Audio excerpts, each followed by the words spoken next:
Bonjour à toutes, bonjour à tous. Bienvenue sur le podcast Flamme jumelle, flamme humaine, puisque nous vivons un lien divin dans la matière et que notre but, c'est de pouvoir incarner ce lien ici, dans cette vie, dans notre monde, en tant que deux êtres séparés qui se rejoignent. Aujourd'hui, j'ai envie d'aborder un sujet qui est un enjeu fondamental, si ce n'est l'enjeu fondamental du parcours flamme jumelle, qu'il y ait réunion avec votre autre ou non, c'est le sujet de l'équilibre. Alors pourquoi c'est un enjeu fondamental? Parce que dans ce lien, on cherche un amour divin, un amour inconditionnel, un amour qui permet d'accepter l'autre, votre autre, mais les autres en général, tels qu'ils sont, avec leurs qualités, leurs défauts, avec leurs blessures, avec leurs parties lumineuses, avec leurs parties sombres, et de pouvoir les aimer sans jugement, de la manière la plus inconditionnelle possible. Mais pour pouvoir arriver à ça, nous avons besoin d'être équilibrés nous-mêmes. Parce que, qu'est-ce que ça veut dire être déséquilibré? Ça veut dire réagir en fonction de nos conditionnements, de notre éducation, de nos blessures d'âme. Et je vais bientôt faire des podcasts pour chaque blessure pour que vous compreniez bien de quoi on parle. Et particulièrement dans le lien flamme jumelle où les blessures sont exacerbées puisque votre autre vient appuyer exactement là où vous avez besoin de travailler. Généralement, quand on aime et qu'on souffre de la blessure de rejet ou de la blessure d'abandon, de manière consciente ou inconsciente, on attend que l'autre nous donne la valeur, la reconnaissance qu'on n'est pas capable de se donner à soi-même. Qu'il nous donne en fait finalement de l'amour pour deux. Et pour ça, on va mettre plusieurs mécanismes en action. Ce sera différent selon chaque personne et en fonction de chaque vécu. Par exemple, quand vous allez rencontrer votre flamme jumelle et accéder à cette phase de reconnexion et de lune de miel dont je parlais dans mon dernier épisode, votre autre va, sans vous demander, de manière très naturelle, vous donner exactement le soutien, l'attention, l'amour dont vous avez besoin à ce moment-là. Et du coup, un premier scénario, c'est d'attendre toujours que l'autre vous donne ce que vous n'êtes pas capable de vous donner à vous-même à cause de vos blessures. Donc ça va donner des choses du genre, moi du coup, j'ai pas besoin d'aller regarder en moi, mais j'ai besoin que tu sois tout le temps là. J'ai besoin que tu me fasses des compliments tous les jours. J'ai besoin que tu me serres dans tes bras 10 fois par jour. J'ai besoin que dans cette situation, tu ailles parler à telle personne à ma place parce que j'ai pas envie de rentrer en conflit, mais toi, tu es à l'aise avec ça. Etc., etc. Sauf que vous comprenez bien que pour votre autre, toutes ces demandes, parce qu'en général, il n'y en a pas qu'une seule, il y en a plusieurs d'un coup, ça devient profondément étouffant. Il a déjà, lui, ses propres blessures à régler, qui se réveillent également à votre contact. Et en plus, il doit gérer les vôtres. Et une fois que cette période de lune de miel est passée, quand on arrive dans les dysfonctionnements, votre autre, de manière en fait assez saine, même s'il ne l'exprime pas de manière saine, mais il se dit, mais ça, c'est pas mon job en fait. C'est pas à moi de faire ça. Et donc, deux possibilités à nouveau. Soit il va le faire parce que il a envie de vous aider, il a un petit côté syndrome du sauveur, il va en fait s'épuiser énergétiquement, physiquement, mentalement à ça, jusqu'au moment où il va péter un plomb et qu'il va dire stop. De manière souvent très maladroite, très brutale, et parfois du jour au lendemain, et ça peut aller jusqu'à claquer la porte. Ou alors, il va se braquer tout de suite, il va dire stop tout de suite, de la même manière que ce que je viens de vous expliquer, mais sans être passé par cette phase de soumission. Donc vous voyez, ici, on parle déjà de déséquilibre. Un autre scénario possible, c'est que ça soit dans l'autre sens. C'est-à-dire que vous, en tant que chaser et premier cheminant, il faut savoir que nous avons, puisque je m'inclus dedans, je suis chaser également, une grosse tendance à avoir le syndrome du sauveur. Issu du fameux triangle de Karpman, je vous ferai aussi un podcast là-dessus.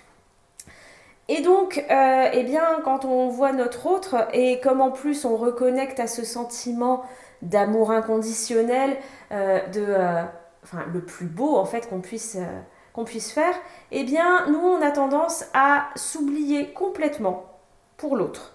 C'est-à-dire qu'on va s'adapter à son emploi du temps, quitte à nous mettre en difficulté dans le nôtre pour être toujours disponible pour l'autre.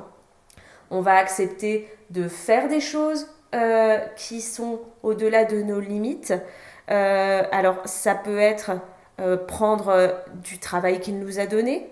Ça peut être sur le plan de la sexualité d'accepter des choses que vous n'auriez pas acceptées d'habitude, mais parce que c'est votre autre.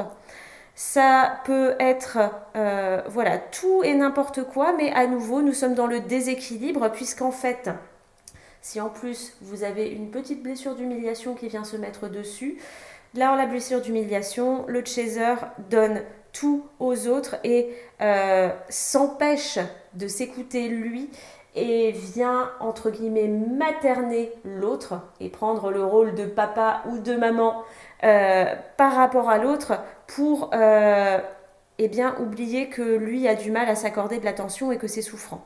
Et puis l'autre, quelque part, dans un premier temps, ça lui va très bien, parce que très souvent, il a également eu une enfance, une adolescence avec une famille un peu dysfonctionnelle, où il a pu manquer d'amour, d'attention, où il a pu vivre aussi des choses difficiles.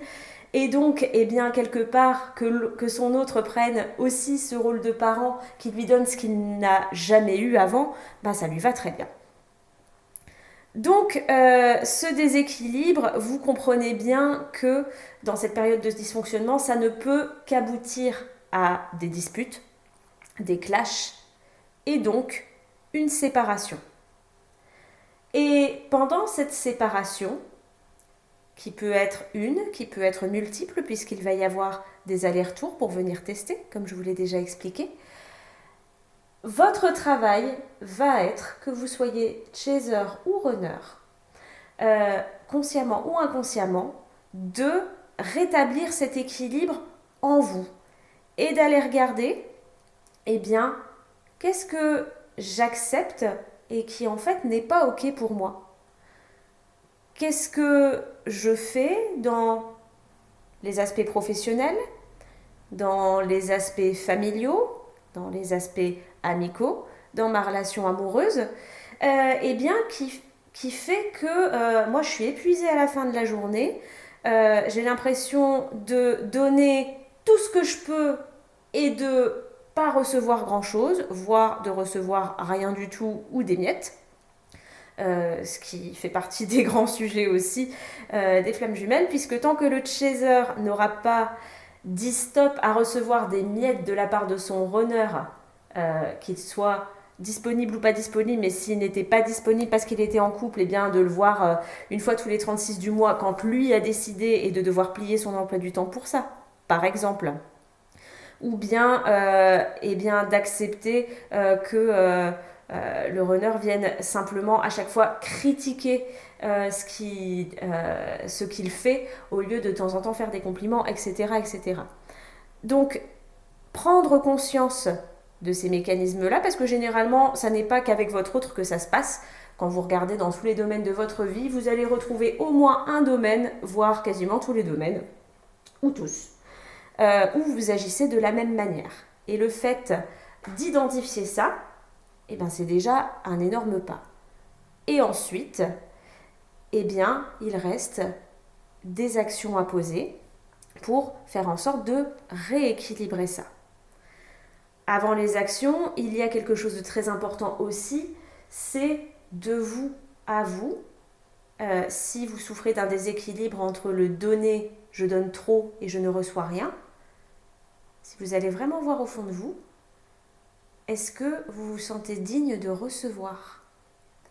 De recevoir de l'amour, de l'attention, des compliments, même un sourire, qu'on vous donne du temps, de l'attention, qu'on vous aide. Très souvent, on a du mal à aller chercher de l'aide.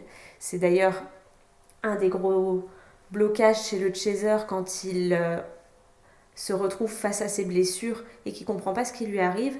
Souvent, le chaser, il a l'habitude de se débrouiller tout seul parce qu'il a été conditionné comme ça. Et aller demander de l'aide, c'est très difficile pour lui dans un premier temps.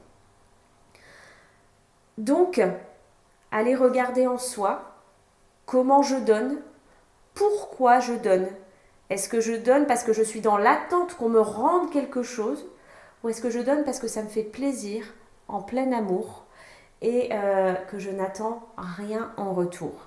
Et c'est évidemment le but auquel on aspire dans ce parcours. Est-ce que je suis capable de recevoir moi-même, ou est-ce que je reçois mais à moitié? Comment c'est? Et une fois qu'on est au clair avec ça, et qu'on a pu travailler sur soi, eh bien, comment est-ce que dans ma vie, je matérialise ce changement avec les autres? Par exemple, quand mon patron me donne toujours une surcharge de travail parce qu'il sait que je suis performant, que je suis capable de le faire, mais que moi, ça m'épuise, ça me fait rentrer chez moi à des heures pas possibles, je n'ai plus de week-end ou ce genre de choses. À quel moment est-ce que j'arrive à dire non? Avec les autres, à quel moment, quand une personne que je considère comme un ou une amie m'appelle à 4 heures du matin alors qu'il sait que je me lève très tôt le lendemain parce que ça ne va pas et qu'il m'impose de venir tout de suite, à quel moment je suis capable de lui dire simplement écoute, c'est pas le moment, là je suis trop fatiguée, je ne serai pas à ton écoute. Par contre, on se prend un moment demain, je viens te voir par exemple en fin de journée et on discute de ça. C'est un moment où ça nous permet de vérifier aussi comment est notre entourage. Est-ce que cet entourage est bienveillant, à l'écoute de nous aussi, comme nous sommes à l'écoute de lui? Ou bien est-ce qu'il y a potentiellement un peu de toxicité, pas nécessairement dans les personnes, mais dans la manière dont vous êtes en relation? Est-ce qu'il y a des choses à réajuster? Est-ce qu'il y a des personnes desquelles il est nécessaire de vous éloigner? Et tout ce travail d'équilibre, donc chacun de son côté, vous permet d'aligner progressivement dans votre vie des relations authentiques avec lesquelles c'est équilibré, un équilibre dans votre travail, un équilibre avec votre famille, et du coup, au fur et à mesure des allers-retours de votre autre, de rééquilibrer les choses, d'être capable aussi de poser des limites, de dire non quand ça ne vous convient pas, et d'aller progressivement, si il est prévu dans cette vie-ci la réunion avec votre autre, d'aller vers cette phase de réunion où l'équilibre peut se faire. Alors, en ayant bien en tête que dans un lien de flamme jumelle, et je le vis actuellement puisque je suis dans cette phase qui va vraiment vers la réunion, c'est un équilibre de tous les instants. Nous, on en est à un stade où on se voit très régulièrement. On a tous les deux envie de construire quelque chose, même si de sa part, ça n'est pas encore exprimé. Mais l'équilibre, il est très instable. Et il demande des ajustements, je ne vais pas dire de chaque instant, mais quasiment à chaque fois qu'on se voit. De prendre du recul, de savoir dire les choses de plus en plus, de poser ses limites. Et par contre, ça se fait de plus en plus vite, de plus en plus sereinement. Et maintenant, ça se fait à deux. Alors que vraiment, dans cette phase de séparation, c'est chacun de son côté qu'on s'occupe de soi pour pouvoir ensuite investir de l'énergie dans ce lien pour pouvoir équilibrer à deux. Et bien sûr, dans la phase de réunion et ensuite dans la phase de fusion, eh bien la phase de fusion peut intervenir quand l'équilibre est, alors je ne vais pas dire parfait, mais presque parfait, et que l'un et l'autre peuvent rayonner cet amour inconditionnel sans attendre que l'autre lui donne ce qui lui manque, en étant capable de prendre chacun sa responsabilité, de régler ce qui reste à régler s'il reste des petits accros, des petites blessures, et de pouvoir s'équilibrer à deux et revivre la même intensité que ces moments merveilleux pendant la lune de miel. Et je disais dans mon podcast précédent que cette lune de miel, c'est les moments où s'accrocher, auxquels on se rattache quand on est dans une phase extrêmement difficile du parcours, quand on n'y croit plus, quand on est découragé, quand on se dit qu'on n'arrivera jamais à tout nettoyer. Je peux vous dire, par l'expérience que je vis aujourd'hui et par les témoignages que j'ai entendus autour, que plus on avance dans cette phase de réunion et plus on revit en fait plein de petites lunes de miel à certains instants, parce que quand c'est équilibré, c'est exactement ce qui se produit, et donc c'est amené à arriver de plus en plus souvent et de manière de plus en plus pérenne. Donc cette promesse du début de lien, elle est réelle et elle arrive ensuite. Et ça vaut le coup de partager tout ça, même si c'est de traverser tout ça, même si c'est souffrant, parfois très souffrant, même s'il y a des moments de découragement, mais il y a aussi ces moments merveilleux. Et je vous assure que le chemin en vaut la peine.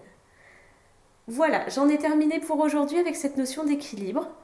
J'espère que ça aura pu vous éclairer, que vous avez maintenant des pistes pour aller explorer votre équilibre intérieur, et que ça vous permettra pour vous et pour votre lien d'aller vers cet équilibre entre le donner et le recevoir. Je vous embrasse et je vous dis à très vite.